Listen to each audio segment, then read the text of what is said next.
Pemirsa, terima kasih Anda masih menyaksikan Berita Kendari hari ini. Dan bagi Anda yang baru bergabung, berikut kami hadirkan kembali 3 topik utama kami. Rumah Sakit Batra Mas Kendari mengumumkan 1 pasien dalam pemantauan atau PDP meninggal dunia pada Senin pagi. Pemerintah Provinsi Sulawesi Tenggara siapkan dana tambahan sekitar 3 miliar rupiah untuk menangani COVID-19.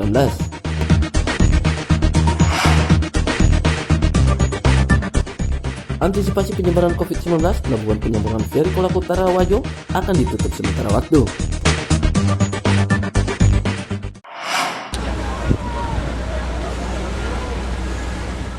Pelabuhan penyeberangan yang melayani aktivitas masyarakat dari Kabupaten Kolaka Utara menuju Wajo, Sulawesi Selatan akan ditutup sementara waktu.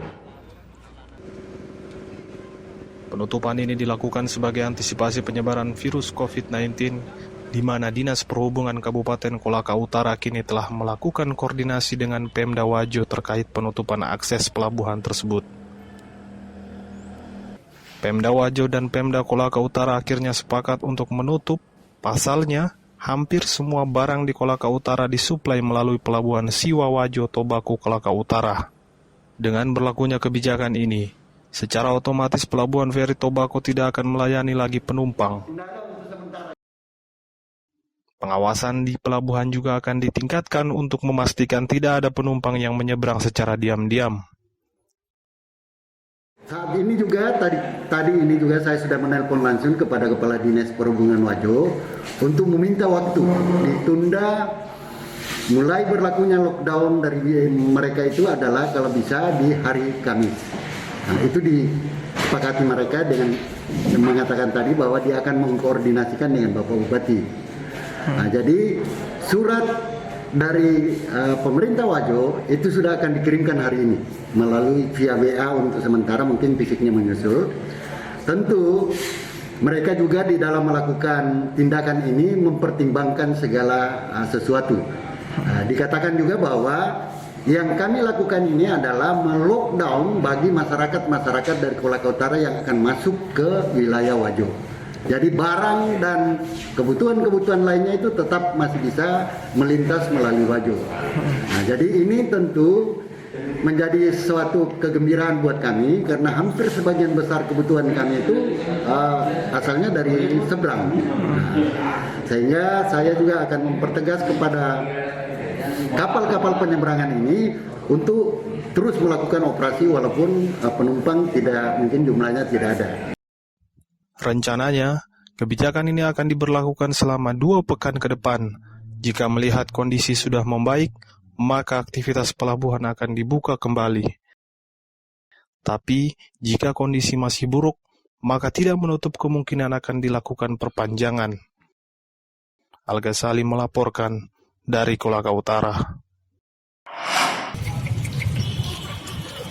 Pemerintah Kabupaten Konawe untuk sementara waktu menghentikan jam kunjungan terhadap pasien rawat inap di Rumah Sakit Belut Konawe. Penghentian itu dilakukan sebagai upaya mencegah penyebaran virus corona di lingkungan rumah sakit. Mengingat pandemi virus corona telah memasuki status darurat nasional. Sebelumnya, RS Belut Konawe juga telah melakukan pemeriksaan suhu tubuh bagi seluruh pegawai dan para pengunjung pasien yang datang dan hanya memperbolehkan 1 pendamping bagi pasien. Peraturan baru itu akan dilakukan hingga batas waktu yang belum ditentukan selama masa tanggap darurat yang ditetapkan pemerintah berlangsung. Kami dari DUT Rumah Sakit Konawe melakukan tindakan pencegahan dengan meniadakan jam besuk untuk keluarga pasien. Di poin kedua itu kami juga menerapkan bahwa saja penjaga pasien berjumlah 1 orang dengan ditandai dengan penggunaan ID card. Yang ketiga juga penjaga pasien wajib dalam keadaan sehat. Pengelola rumah sakit menghimbau masyarakat mematuhi peraturan baru itu dan berharap seluruh pihak tetap tenang dan waspada dengan selalu menjaga kesehatan. Anca Muhammad melaporkan dari Konawe.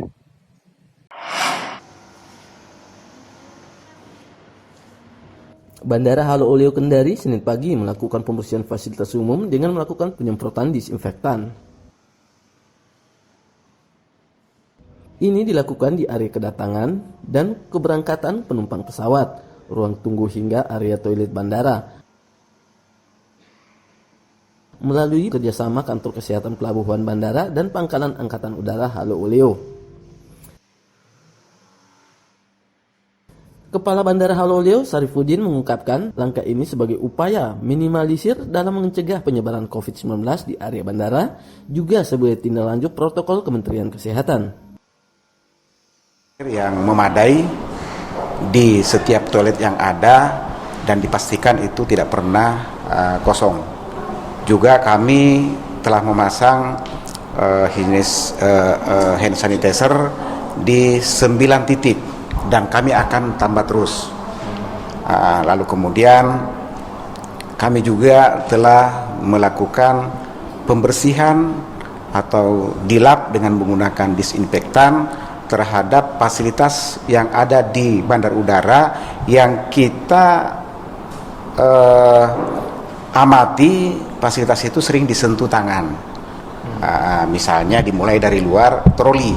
Pegangan troli itu kan sering dipegang. Kemudian railing sebelum pintu SCP 1. Lalu kemudian kalau Bapak masuk bandar udara kan ada box itu. Juga itu kita lap. Lalu kemudian dan seterusnya di daerah-daerah check-in, di toilet ada kran, ada jet shower dan segala macamnya yang ada di dalam. Lalu kemudian sampai kepada ruang tunggu di pegangan-pegangan kursi tunggu kita lakukan pembersihan. Lalu kemudian sampai kepada pintu-pintu keluar, sampai kepada railing garbarata hingga penumpang masuk di pesawat. Nah, itu kita lakukan pembersihan secara manual. Lalu kemudian kita juga telah melakukan penyemprotan disinfektan. Kita mulai kemarin tanggal 7 malam setelah penerbangan dari jam 8 hingga jam setengah 12 malam ya. Ya Pak. Kita melakukan penyemprotan terhadap yang objek-objek tadi. Selain melakukan penyemprotan disinfektan, pihak bandara juga melakukan pembersihan terhadap fasilitas umum bagi penumpang secara berkala. Untuk memastikan seluruh sistem protokol tersebut berjalan, pihak bandara terus melakukan pengawasan baik terhadap karyawan yang ada di bandara maupun terhadap penumpang pesawat. Randi Ardiansyah melaporkan dari Kota Kendari. Pemirsa, informasi tadi sekaligus menutup perjumpaan kita kali ini. Akhirnya saya Novi Lumintang beserta tim redaksi yang bertugas mengucapkan selamat pagi, selamat beraktivitas, ma'aripo.